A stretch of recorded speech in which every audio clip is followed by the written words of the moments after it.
ಆನಂದ ಮಾರ್ಗ ಸ್ಥಾಪನೆಯಾಗುವುದರ ಮೊದಲು ಪ್ರಭಾತರಂಜನ ಸರ್ಕಾರರು ಕೆಲವು ದೊಡ್ಡ ದೊಡ್ಡ ಅಫಿಷಿಯಲ್ಸಿಗೆ ಧ್ಯಾನ ದೀಕ್ಷೆ ಕೊಡ್ತಾ ಇದ್ರು. ಬ್ರಹ್ಮಾಂಡ ಅಂತ ಹೇಳ್ತೇವಲ್ವ, ಆ ಬ್ರಹ್ಮಾಂಡ ಅಂದರೆ ಏನು ಬ್ರಹ್ಮ ಅಂತ ಒಂದು ಪ್ರಶ್ನೆ ಬರುತ್ತೆ. ಅದನ್ನೇ ನಮ್ಮ ಋಗ್ವೇದದಲ್ಲಿ ಪ್ರಜ್ಞಾನಂ ಬ್ರಹ್ಮ, ಇದು ಋಗ್ವೇದ, ಯಜುರ್ವೇದ, ಸಾಮವೇದ ಮೂರರಲ್ಲಿ ಬರೋದು. ಅಯಂ ಆತ್ಮ ಲಾಸ್ಟ್ನಲ್ಲಿ ಬರ್ತದೆ. ಅದನ್ನೇ ಹೋಗಿ ನೀವು ಗೀತೆಯಲ್ಲಿ ಏನಪ್ಪ ಬ್ರಹ್ಮ ಅಂತ ಹೇಳ್ತಾನೆ. ಒಂದು ಕ್ವಶ್ಚನ್ ಕೇಳ್ತಾರೆ 8ನೇ ಅಧ್ಯಾಯದಲ್ಲಿ, ಕಿಂ ತದ್ ಬ್ರಹ್ಮ ಕಿಮಧ್ಯಾತ್ಮ್ಯಂ ಕಿಂ ಕರ್ಮ ಪುರುಷೋತ್ತಮ. ಬ್ರಹ್ಮ ಅಂದ್ರೆ ಏನು, ಅಧ್ಯಾತ್ಮ ಅಂದ್ರೆ ಏನು? ಇದು ಆನಂದ ಸೂತ್ರದಲ್ಲಿ ಶಿವಶಕ್ತ್ಯಾತ್ಮಕಂ ಬ್ರಹ್ಮ. ಭಾವಾತೀತಯೋ ಸೇತು ತಾರಕ ಬ್ರಹ್ಮ. ಶಂಕರಾಚಾರ್ಯರು ಹೇಳಿದ್ರು, ಭಗವಾನ್ ಶಂಕರಾಚಾರ್ಯರ ದೊಡ್ಡ ಫಿಲಾಸಫಿ ಏನಪ್ಪ? ಬ್ರಹ್ಮ ಸತ್ಯಂ ಜಗನ್ ಮಿಥ್ಯಂ. ಸಮಾಧಿ ಅಂದ್ರೆ ಏನು? ಭೂಮೌ ವ್ಯಾಪ್ತೆ ಮಹತಿ ಅಹಂ ಚಿತ್ತಯೋ ಪ್ರಣಾಶೆ ಸಗುಣ ಸ್ಥಿತಿ ಸವಿಕಲ್ಪ ಸಮಾಧಿ ವಾ.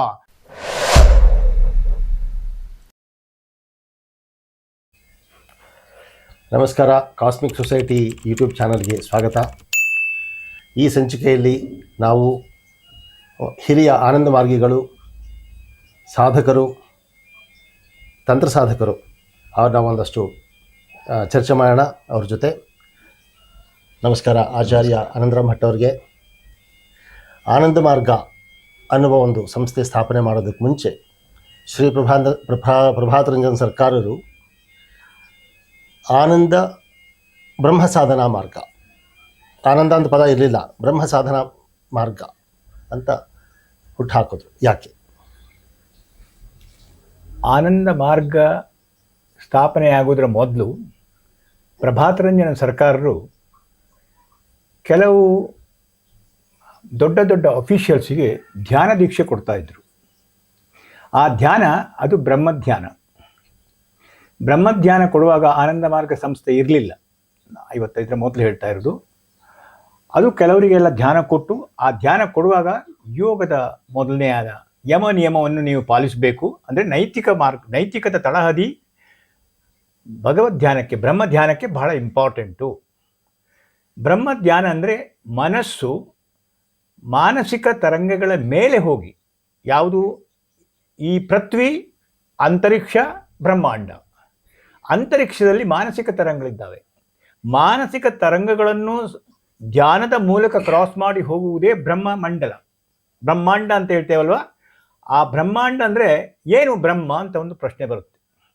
ಆನಂದ ಮಾರ್ಗ ಅಂತ ಹೆಸರು ಕೊಟ್ಟದ್ದು ಸಂಸ್ಥೆ ಬರುವಾಗ, ಮಾರ್ಗವು ಈ ಬ್ರಹ್ಮ ಅಂತ ಹೇಳುವಂಥದ್ದು ಸಚ್ಚಿತ್ ಆನಂದ. ಸತ್ ಅಂದರೆ ಯಾವುದು ಚೇಂಜ್ ಆಗುವುದೇ ಇಲ್ಲ, ಸತ್ಯ ಅದು. ಚಿತ್ ಅಂದರೆ ಕಾನ್ಷಿಯಸ್ನೆಸ್. ಯಾವ ರೀತಿ ಸೂರ್ಯನು ಈ ಜಗತ್ತಿನ ಮೇಲೆ ಬೆಳಕನ್ನು ಬೀರ್ತಾನೋ ಅವನದ್ದೇ ಬೆಳಕಿನ ಅಂಶ, ಅದೇ ರೀತಿ ಬ್ರಹ್ಮ ಕೇಂದ್ರದಿಂದ ಈ ಚಿತ್ ಶಕ್ತಿಯನ್ನು ಇಡೀ ಜಗತ್ತಿಗೆ ಹರಡುತ್ತಾನೆ. ಅದರದ್ದೇ ಪರಿವರ್ತನೆ ಚಿತ್ ಶಕ್ತಿ ಅಂತೇಳಿ. ಸತ್ ಚಿತ್ ಆನಂದ, ಅದರ ಸ್ವರೂಪ ಏನು? ಆನಂದ ಸ್ವರೂಪ, ಸಚ್ಚಿದಾನಂದ ಸ್ವರೂಪ. ಆಮೇಲೆ ಸಂಸ್ಥೆ ಬಂದಾಗ ಯಾವ ಹೆಸರು ಇಡಬೇಕು, ಬ್ರಹ್ಮ ಸಾಧನ ಮಾರ್ಗನ ಹೇಗೆ ಅಂತೇಳಿ, ಆಗ ಅವರು ಆನಂದ ಮಾರ್ಗ ಅಂತ ಇಟ್ಟು ಶಾರ್ಟ್ ಮಾಡಿ ಆನಂದ. ಆನಂದ ಅಂದರೆ ಯಾವುದು? ಈ ಆನಂದ ಅಂತ ಹೇಳೋ ಪದ ಎಲ್ಲಿಂದ ಬರುತ್ತೆ ಅಂತ ಹೇಳಿದ್ರೆ, ಈ ಬ್ರಹ್ಮ ಅಂತ ಹೇಳೋದು ಏನಪ್ಪ? ಬ್ರಹ್ಮ ನಮ್ಮ ಮನಸ್ಸಿನ ಮೀರಿ ಹೋದಾಗ ಮಾತ್ರ ಕಾಣುತ್ತೆ. ಅಂದರೆ ನಾವು ಪ್ರಜ್ಞಾಸ್ಥಿತಿಯಲ್ಲಿ ನಮ್ಮ ಕಾನ್ಷಿಯಸ್ ಮೈಂಡ್ನಲ್ಲಿದ್ದರೆ, ಸ್ವಪ್ನ ಸ್ಥಿತಿಯಲ್ಲಿ ಸಬ್ಕಾನ್ಷಿಯಸ್ ಮೈಂಡ್ನಲ್ಲಿದ್ದರೆ, ಡೀಪ್ ನಿದ್ದೆ ಮಾಡ್ತಾವಾಗ ಅನ್ಕಾನ್ಷಿಯಸ್ ಮೈಂಡ್ನಲ್ಲಿದ್ದರೆ, ಅದನ್ನು ಕ್ರಾಸ್ ಮಾಡಿ ಕಾನ್ಷಿಯಸ್ ಪ್ರಯತ್ನಲ್ಲಿ ಹೋಗ್ತೀವಲ್ಲ, ಸಾಧನ ಮಾರ್ಗ ಅಂದರೆ, ಸಾಧನ ಅಂದರೆ effort. Actually effort to cross the intellectual limit, ಅಲ್ಲಿ ಬ್ರಹ್ಮ ಬರುತ್ತೆ. ಆದ್ದರಿಂದ Ananda Marga is that path which leads to supreme consciousness ಅಂತ ಹೇಳಿದ್ರೆ, ಅದನ್ನೇ ನಮ್ಮ ಋಗ್ವೇದದಲ್ಲಿ ಪ್ರಜ್ಞಾನಂ ಬ್ರಹ್ಮ, ಕಾಗ್ನಿಟಿವ್ ಅಂತ, ಅದಕ್ಕೆ ಇಂಗ್ಲೀಷ್ನಲ್ಲಿ ಕಾಗ್ನಿಟಿವ್ ಆಕ್ಟಿವಿಟಿ. ಅದು ಯಾವ ಶಕ್ತಿ ಇಡೀ ಜಗತ್ತನ್ನು ನೋಡುತ್ತೋ, ಯಾವ ಶಕ್ತಿಯ ಮೂಲಕ ಅದನ್ನೇ ಪರಿಸರವಾಗಿ ಈ ಬ್ರಹ್ಮಾಂಡದಲ್ಲಿ, ಈ ನಮ್ಮ ಸೌರವ್ಯೂಹದಲ್ಲಿ ಸೌರಶಕ್ತಿ ಇದೆಯೋ, ಅದೇ ರೀತಿ ಬ್ರಹ್ಮಾಂಡದಲ್ಲಿ ಆ ಕೇಂದ್ರದಿಂದ ಆ ಶಕ್ತಿ ಇದೆ, ಕಾಗ್ನಿಟಿವ್. ಅದಕ್ಕೆ ಬ್ರಹ್ಮ. ಅದರದ್ದೇ ಕೇಳುವಾಗಂತಲ್ಲ ಪರಬ್ರಹ್ಮ, ಪರ ಬಿಯಾಂಡ್ ದ ಲ್ಯಾಮ್. ಇಡೀ ಆಮೇಲೆ ಇದೆ ಪರಿವರ್ತನೆ ಆದದ್ದೇ ಭಾಗ, ಅದನ್ನು ಸಪರೇಟ್ ಮಾಡಲಿಕ್ಕೆ ಆಗುವುದಿಲ್ಲ. ಅದನ್ನೇ ನೀವು ಯಜುರ್ವೇದಕ್ಕೆ ಬಂದಾಗ ಏನಾಯಿತು? ಈ ಋಗ್ವೇದ ಯಜುರ್ವೇದ ಎಲ್ಲ ಬಹಳ ವರ್ಷಗಳಿಂದ ಒಂದೊಂದೇ ಬಂದದ್ದು. ಸತ್ಯಂ ಜ್ಞಾನಂ ಅನಂತಂ ಬ್ರಹ್ಮ. ಬ್ರಹ್ಮ ಅಂದರೆ ಏನು? Intellectual conception of a thing which you cannot conceive, that is the Brahman concept. ಅದು ಇಂಟೆಲೆಕ್ಚುವಲ್, ನಮ್ಮ ಆತ್ಮ ನೋಡ್ಲಿಕ್ಕೆ ಆಗೋಲ್ಲ, ಅದೇ ನೋಡುವಂಥ ಶಕ್ತಿ. ಅದೇ ರೀತಿ ಸತ್ಯಂ, ಟ್ರುತ್, ಯಾವುದು ಚೇಂಜೇ ಆಗುವುದಿಲ್ವಾ? ಕೇಂದ್ರ ಚೇಂಜ್ ಆಗುವುದಿಲ್ಲ, ಕೇಂದ್ರದಿಂದ ಬರುತ್ತೆ. ಪ್ರತಿಯೊಂದು ಒಂದು ಶಕ್ತಿಯಲ್ಲಿ ಕೇಂದ್ರ ಇರುತ್ತೆ. ಯಾವುದು? ಯಾವುದೇ ಒಂದು ಆಟಮ್ ಇರ್ಬೋದು, ಎಲೆಕ್ಟ್ರಾನ್ ಇರ್ಬೋದು, ಅಥವಾ ಒಂದು ದೇಶ ಇರ್ಬೋದು, ಆ ಕೇಂದ್ರದಿಂದ, ಈಗ ಇಂಡಿಯಾ ಅಥವಾ ಭಾರತ ಅಂತ ಹೇಳಿದ್ರೆ ಭಾರತ ಕೇಂದ್ರ ಡೆಲ್ಲಿ ಇರುತ್ತೆ, ಹಾಗೆ ಅದು ಶಕ್ತಿ ಎಲ್ಲ ಸೇರ್ಕೊಂಡಿರುತ್ತೆ. ಸತ್ಯಂ ಜ್ಞಾನಂ, ಇದರ ಒಂದು ವೈಶಿಷ್ಟ್ಯ ಏನು? ಅದು ಜ್ಞಾನ, ಅದು ಸುಜ್ಞಾನ. ಪ್ರಜ್ಞಾನ ಅಂದರೆ ಕಂಪ್ಲೀಟ್ಲಿ ಕಾಗ್ನಿಟಿವ್ ಫಂಕ್ಷನು. ಸತ್ಯಂ ಜ್ಞಾನಂ ಅನಂತಂ, ಅದರ ಕಾರಣ ಅದು ಇನ್ಫಿನಿಟಿ, ಅದು ನಿಮ್ಗೆ ಕನ್ಸೀವ್ ಮಾಡ್ಲಿಕ್ಕೆ ಆಗೋಲ್ಲ. ಸತ್ಯಂ ಜ್ಞಾನಂ ಅನಂತಂ ಬ್ರಹ್ಮ, ಇದು ಯಜುರ್ವೇದದಲ್ಲಿ. ಅದನ್ನೇ ನೀವು ಮತ್ತೆ ಬಂದರೆ ಅಯಂ ಆತ್ಮ ಬ್ರಹ್ಮ, ನೀನು ಅದರದ್ದೇ ಒಂದು ಸ್ಪಾರ್ಕ್. ಈ ಆತ್ಮ ಅಂತೂ ಮಮೈವಾಂಶೋ ಜೀವಲೋಕೆ ಜೀವಭೂತ ಸನಾತನ, ಇದು ಗೀತೆಯಲ್ಲಿ ಬರುವಂಥದ್ದು.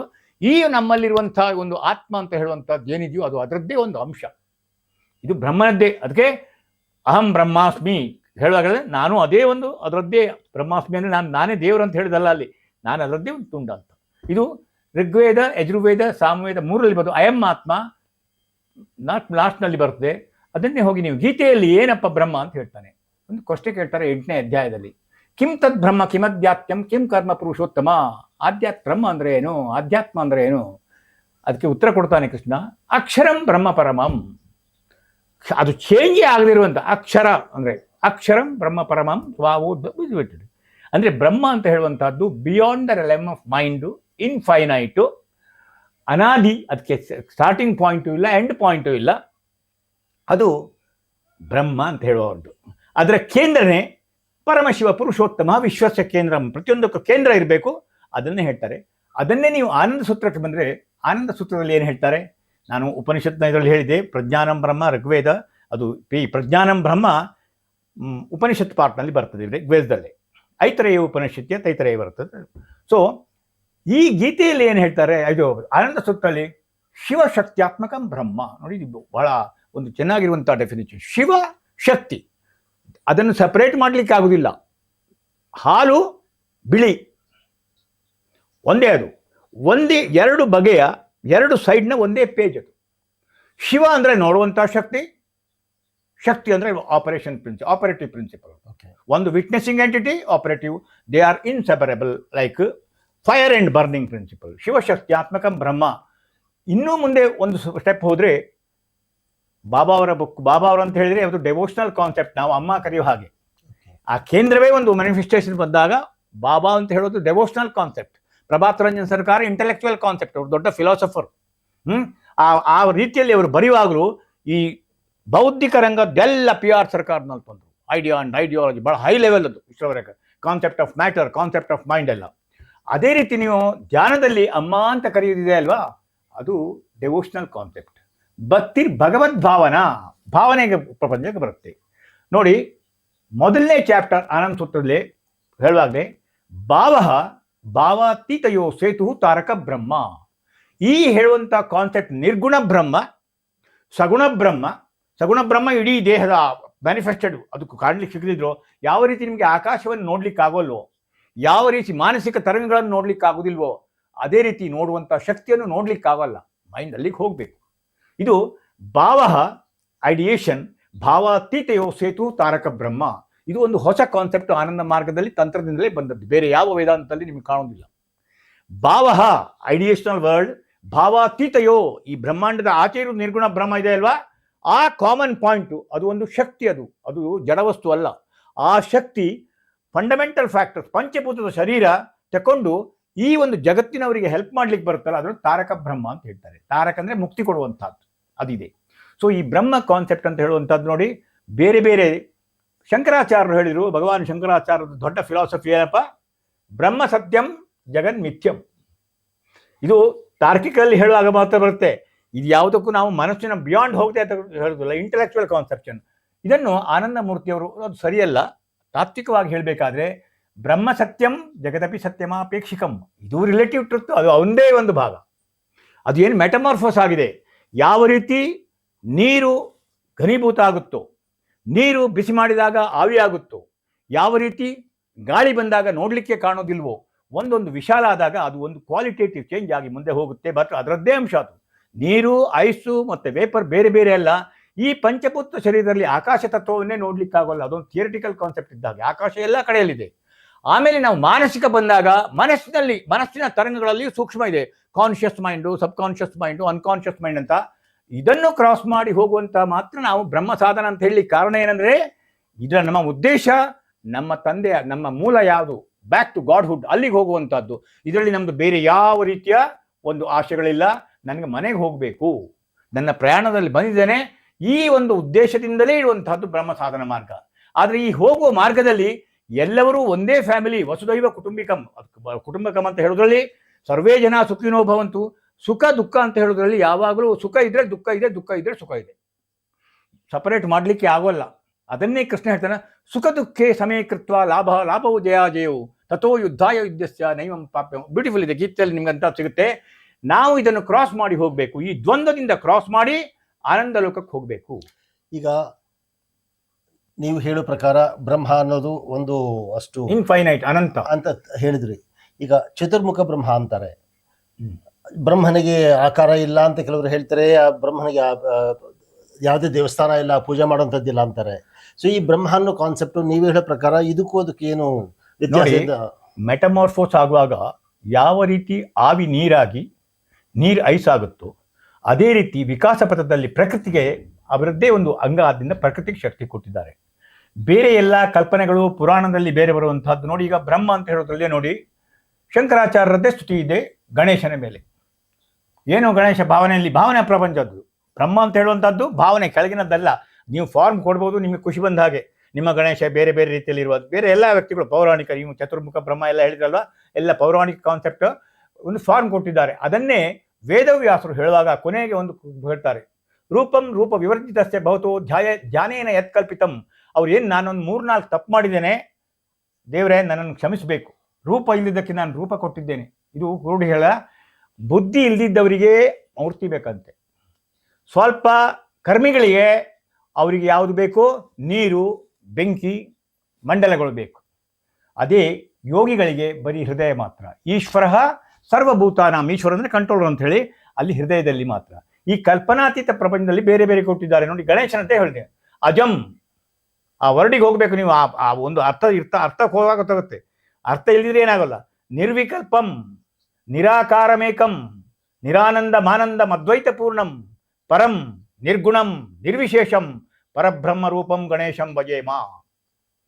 ಮೈಂಡು ಮೇಲೆ ಮೇಲೆ ಹೋಗಿ ಕ್ರಾಸ್ ಮಾಡುತ್ತೋ ಅಲ್ಲಿ ತಲ್ಲಿನಾಗಿ ಬಿಟ್ಟರೆ ಅದು ಸಮಾಧಿಗೆ ಹೋಗಿಬಿಡುತ್ತೆ. ಭೂಮ ವ್ಯಾಪ್ತಿ, ನಾನು ಆನಂದ ಸೂತ್ರ ಯಾಕೆ, ಆನಂದ ಮೂತ್ರ ಇದು more scientific than earlier all the scriptures. ಸಮಾಧಿ ಅಂದ್ರೆ ಏನು? ಭೂಮ ವ್ಯಾಪ್ತೆ ಮಹತಿ ಅಹಂ ಚಿತ್ತಯೋ ಪ್ರಣಾಶೆ ಸಗುಣ ಸ್ಥಿತಿ ಸವಿಕಲ್ಪ ಸಮಾಧಿ ವಾ. ನಿಮ್ಮ ಒಳಗಿನ ಒಂದು ಬೀಜ ಇದ್ರೂ ಮನಸ್ಸನ್ನು ಪೂರ್ತಿ ಧ್ಯಾನ. ಇದು ಸಾಧನ ಅಂದರೆ ಒಂದು practice, effort. It is not Vedanta theory ಅಲ್ಲ. ವೇದ ಅಂತ ಸಾಧನ ಸ್ಟಾರ್ಟ್ಸ್. ಆದ್ದರಿಂದ ತಂತ್ರ ಈಸ್ ಸಾಧನ, there is no other method. ಧ್ಯಾನ ಮಾಡಲೇಬೇಕು. ಧ್ಯಾನದಲ್ಲಿ ಮನಸ್ಸನ್ನು ಹೊರಗಿನ ಪ್ರಪಂಚದಿಂದ ಒಳಗೆ ತಗೊಂಡು ಹೋಗಬೇಕು. ಒಳಗಿನ ಪ್ರಪಂಚದಲ್ಲಿ ಒಳಗೆ ಹೋಗ್ಲಿಕ್ಕಿದಲ್ವಾ ಇದೇ ಕೇಂದ್ರ ಇರುತ್ತಲ್ಲ. ಧ್ಯಾನದಲ್ಲಿ ಮಾತ್ರನೇ ಬ್ರಹ್ಮ ಭಾವನೆ ಸಿಗೋದಕ್ಕೆ ಸಾಧ್ಯತೆ ಇದೆಯಾ? ಬೇರೆಯವರು ಸಿಗಲ್ವಾ? ಬೇರೆ ಭಾವನೆಯಲ್ಲಿ ಆಗುದಿಲ್ಲ. ಅದರಲ್ಲಿ ಕೃಷ್ಣ ಒಂದು ಕಡೆ ಹೇಳ್ತಾನೆ, ನೀವು ಯಾವುದೇ ಒಂದು ಒಳ್ಳೆಯ ಭಾವನೆ ತಗೊಳ್ಳಿ, ಅದು ಒಳ್ಳೇದು, ನಾನು ಆ ರೂಪದಲ್ಲಿ ನಿಮಗೆ ಮಾಡ್ತೇನೆ, ನೀವೇನೋ ಮಾಡಿದ್ರೆ.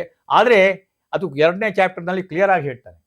ಬೇರೆದ್ರಲ್ಲಿ ನೋಡಿ, ನೀವು ಒಂದು ಬ್ಯಾಂಕಿನಲ್ಲಿ ಇದ್ದ ಹಾಗೆ ಚೇರ್ಮನ್ನಿಗೂ ಹೋಗ್ಬೋದು, ಮ್ಯಾನೇಜರ್ ಆಗ್ಬೋದು, ಡೆಪ್ಟಿ ಜನರಲ್ ಮ್ಯಾನೇಜರ್ ಆಗ್ಬೋದು, ಆಮೇಲೆ ಇದೆ. ಏನಾದರೂ ವ್ಯತ್ಯಾಸ ಇಷ್ಟೇ, ಒಬ್ಬರದ್ದು ಗ್ರೇಡ್ ಕಡಿಮೆ, ಇನ್ನೊಂದು ಜಾಸ್ತಿ. ಗಣೇಶ ಇರುತ್ತೆ, ಆ ಗಣೇಶ ತತ್ವ ಇರುತ್ತಲ್ವ, ತತ್ವಕ್ಕೊಂದು ಕೇಂದ್ರ ಇರುತ್ತೆ. ಪ್ರತಿಯೊಂದು ಮಂತ್ರಕ್ಕೂ ಒಂದು ದೇವತೆ ಇರುತ್ತೆ. ಅದು ಕಣ್ಣಿಗೆ ಕಾಣೋಲ್ಲ ನಿಮಗೆ. ಯಾವ ರೀತಿ ಗಾಳಿಯನ್ನು ನೋಡ್ಲಿಕ್ಕೆ ಆಗುದಿಲ್ವೋ ಅಲ್ಲಿ ಒಂದು ಕೇಂದ್ರ ಇರುತ್ತೆ ಅದರದ್ದೇ. ಅದಕ್ಕೆ ಕೇಂದ್ರಕ್ಕೆ ಬೇರೆ ಬೇರೆ ರೂಪ, ಜನಸಾಮಾನ್ಯರಿಗೆ ಅರ್ಥ ಆಗಲಿ ಅಂತ ಹೇಳಿ ಕೊಟ್ಟಿದ್ದಾರೆ. ಆದರೆ ಭಾವನಾ ಪ್ರಪಂಚಕ್ಕೆ ಹೋದಾಗ ನೀವು ಮಂತ್ರದಲ್ಲಿ ಬರ್ತೇನೆ ನೋಡಿ, ಒಂದು ತಂತ್ರದ್ದೇ ಇದು ಮಹಾನಿರ್ವಾಣ ತಂತ್ರದಲ್ಲಿ. ಯಾವುದು? ನಮಸ್ತೆ ಸತೆ ಸರ್ವ ಲೋಕಾಶ್ರಯಾಯ, ನಮಸ್ತೆ ಚಿತೆ ವಿಶ್ವರೂಪಾತ್ಮಕಾಯ, ನಮೋ ಅದ್ವೈತ ತತ್ವಾಯ ಮುಕ್ತಿಪ್ರದಾಯ, ನಮೋ ಬ್ರಹ್ಮಣೆ ವ್ಯಾಪಿನೇ ನಿರ್ಗುಣಾಯ. ಈಚ್ ವರ್ಡ್ ನೀನು ಆ ಪ್ರಪಂಚಕ್ಕೆ ಹೋಗ್ಬೇಕು. ವ್ಯಾಪಿನೇ ನಿರ್ಗುಣಾಯ, ನಿನಗೇ ನಾನು ಮಾಡ್ತೇನೆ. ತ್ವಮೇಕಂ ಶರಣ್ಯಂ ತ್ವಮೇಕಂ ವರೆಣ್ಯಂ ತ್ವಮೇಕಂ ಜಗತ್ಕಾರಣಂ ವಿಶ್ವರೂಪಂ ತ್ವಮೇಕಂ ಜಗತ್ಕರ್ತ ಪಾತೃ ಪ್ರಹೃತ್ರ ತ್ವಮೇಕಂ ಪರಂ ನಿಶ್ಚಲಂ ನಿರ್ವಿಕಲ್ಪಂ. ಭಯಾನಾಂ ಭಯಂ. ಆ ಪ್ರತಿಯೊಂದು ಶಬ್ದದಲ್ಲಿ ಒಂದು ಅರ್ಥ ಇದೆ.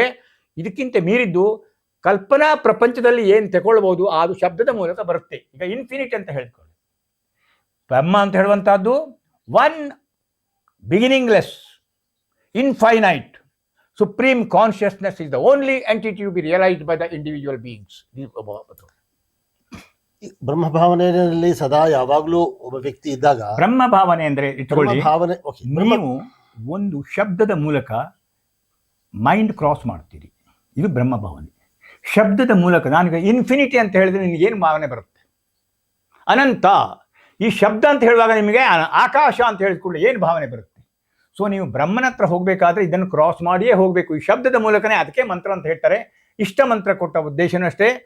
ಯಾವ ರೀತಿ ಕೃಷ್ಣ ಸರ್ವಧರ್ಮಾನ್ ಮಾತ್ರ ಅಲ್ಲ, ಅನನ್ಯಾಶ್ಚಿಂತ ಎಂತೋ ಮಾಂ ಯೇ ಜನಾಃ ಪರ್ಯುಪಾಸತೆ ತೇಷಾಂ ನಿತ್ಯಾಂ ವಿಯುಕ್ತಾನ್. ಬ್ಯೂಟಿಫುಲ್ ಅಂತ ನಿಮ್ಗೆ ಅರ್ಥ ಆದರೆ, ಯಾವ ಶಬ್ದದ ಮೂಲಕ, ಶಬ್ದ ಅಂತ ಹೇಳುವಂಥದ್ದು ಒಂದು ದೇವತೆಯ ಬಾಡಿ ಇದ್ದ ಹಾಗೆ. ಆ ಶಬ್ದ ಹೇಳಿದ ಕೂಡಲೇ ಭಾವನೆ ಬಂದರೆ ಅರ್ಥ ಆಯಿತು.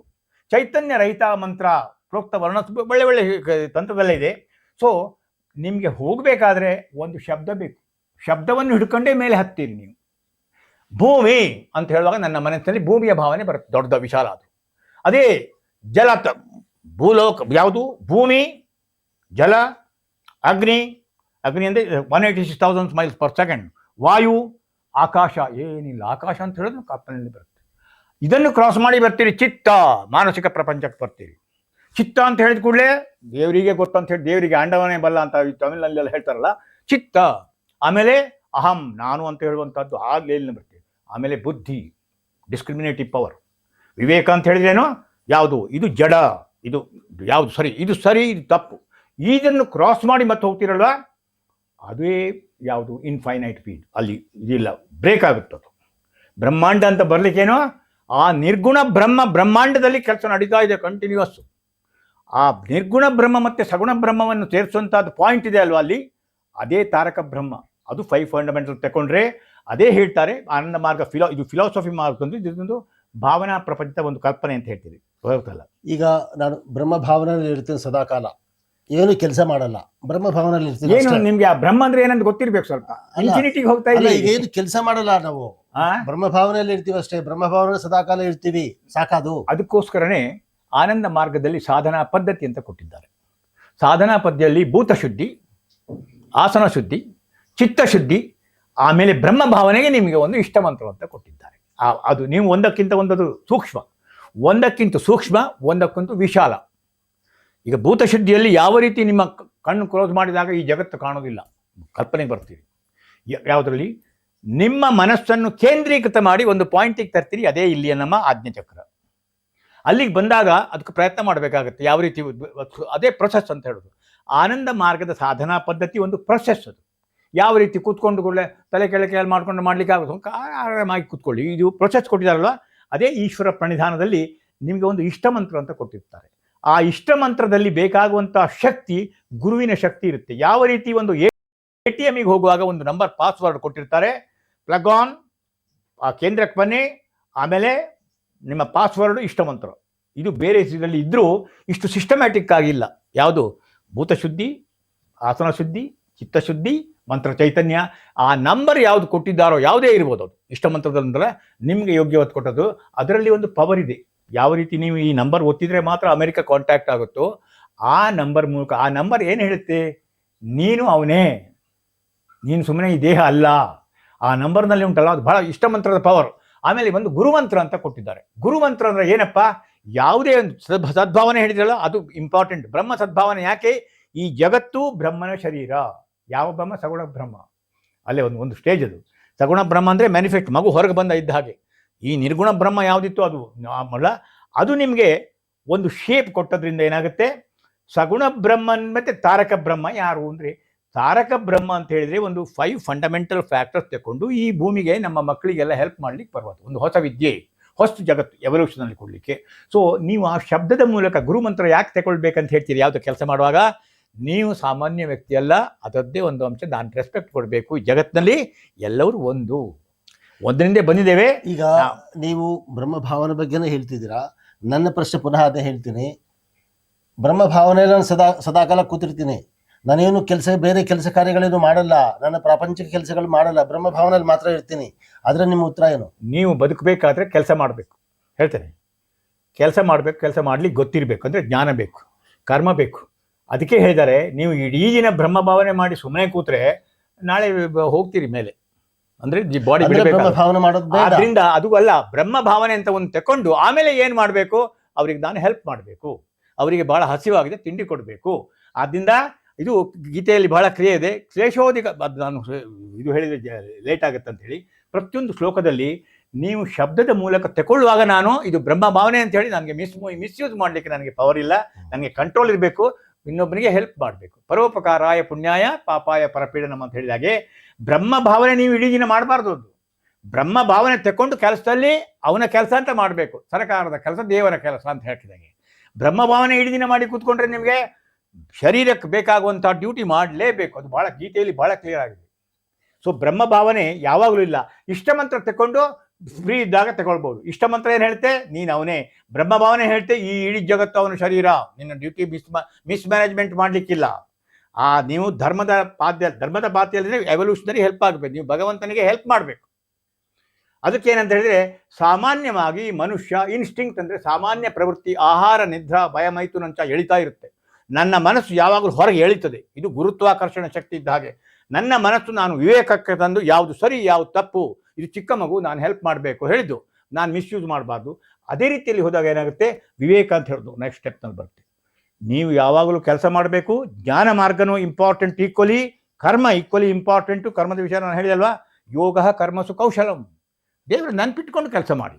ಅದೇ ರೀತಿ ಮಾಡುವಾಗ ದೇವರ ಕೆಲಸ ಅಂತ ಮಾಡಿ, ಇಡೀ ದಿನ ಬ್ರಹ್ಮ ಭಾವನೆ ಅಂತ ಹೇಳಿ ಸುಮ್ಮನೆ ಕೂತ್ಕೊಳ್ಳೋದಲ್ಲ. ಕೆಲವರು ಕೇಳ್ತಾರೆ, ನಾನು ಸದಾ ಬ್ರಹ್ಮ ಭಾವನೆಯಲ್ಲಿ ಇರ್ತೀನಿ ಅಂಥ ವ್ಯಕ್ತಿಗಳು ಅವರು ನರಕಕ್ಕೆ ಹೋಗ್ತಾರೆ.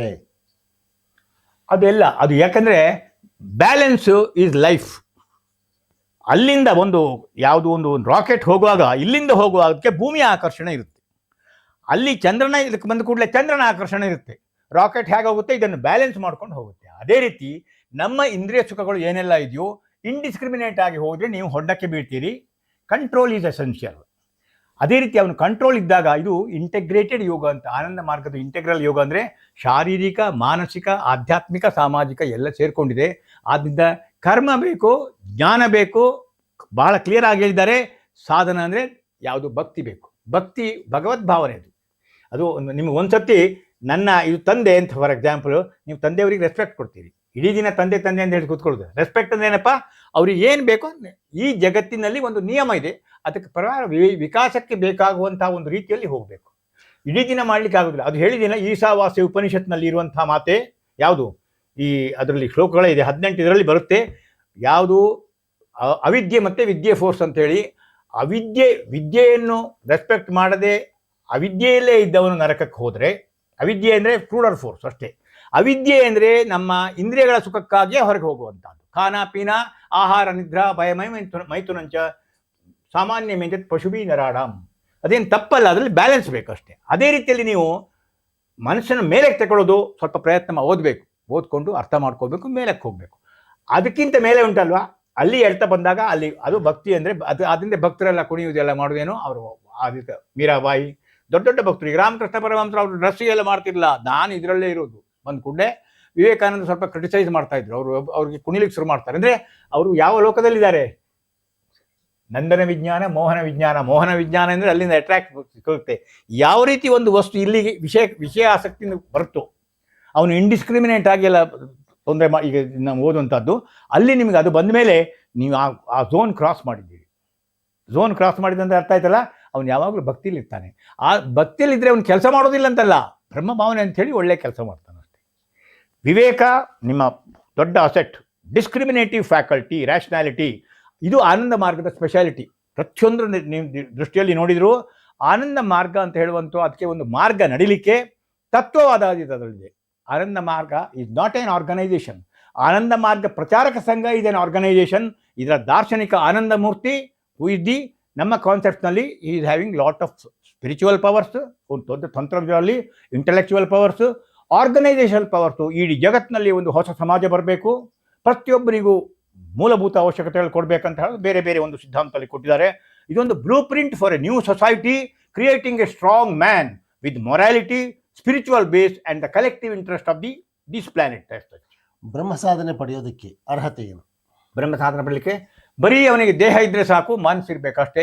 ಮೊದಲು ಇದ್ದಿದ್ರು ಕ್ಷಿಪ್ರಂ ಭವತಿ ಧರ್ಮ, ಇದು ಗೀತೆಯಲ್ಲಿ ನಿಮ್ಗೆ ಒಳ್ಳೆಯದಂತ ಶ್ಲೋಕತ್ತೆ. ನಿಮ್ಮಲ್ಲಿ ಒಂದು ಸ್ವಲ್ಪ ಅಂಕುರ ಇದ್ದರೆ ಇದು ನಿನಗೆ ನೀವು ಇದೊಂದು ದಾರಿ ಹೋಗಲಿಕ್ಕೆ, ದೂರಕ್ಕೆ ಹೋಗಬೇಕು. ಆದರೆ first step it self starting point.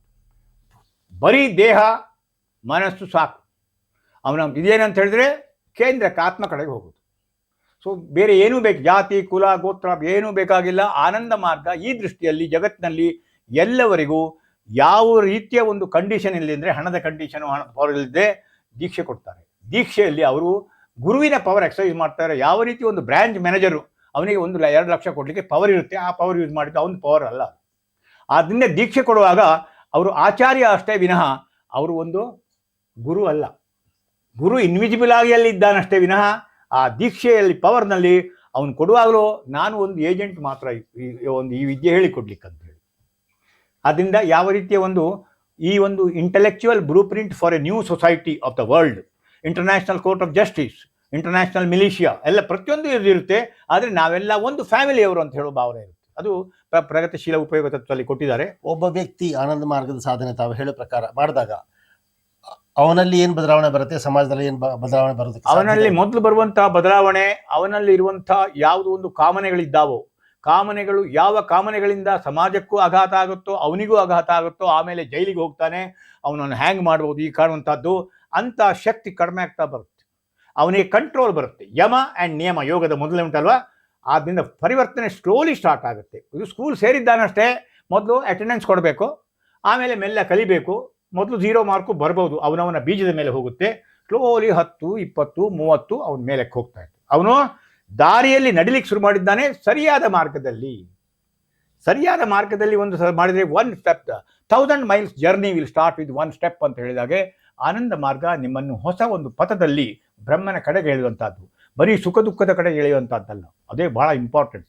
ಧನ್ಯವಾದಗಳು ವೀಕ್ಷಕರೇ. ಬ್ರಹ್ಮ ಸಾಧನೆ ಬಗ್ಗೆ ಈ ದಿನ ಒಂದಷ್ಟು ನಮ್ಮ ಆಚಾರ್ಯ ಅನಂತರಾಮ್ ಭಟ್ ಅವರು, ಹಿರಿಯ ಆನಂದ ಮಾರ್ಗಿಗಳು, ಸಾಧಕರು ತಿಳಿಸಿದ್ದಾರೆ. ತಮ್ಮೆಲ್ಲರಿಗೂ ಸಹ ಈ ವಿಷಯ ಇಷ್ಟ ಆಗಿದೆ ಅಂತ ಅನಿಸುತ್ತೆ. ಪುನಃ ಇಂಥ ವಿಷಯಗಳನ್ನು ಪುನಃ ನಾವು ಚರ್ಚೆ ಮಾಡೋಣ. ಕಾಸ್ಮಿಕ್ ಸೊಸೈಟಿ ಜೊತೆ ಸದಾ ತಾವು ಜೊತೆಯಲ್ಲಿರಿ. ನಮಸ್ಕಾರ.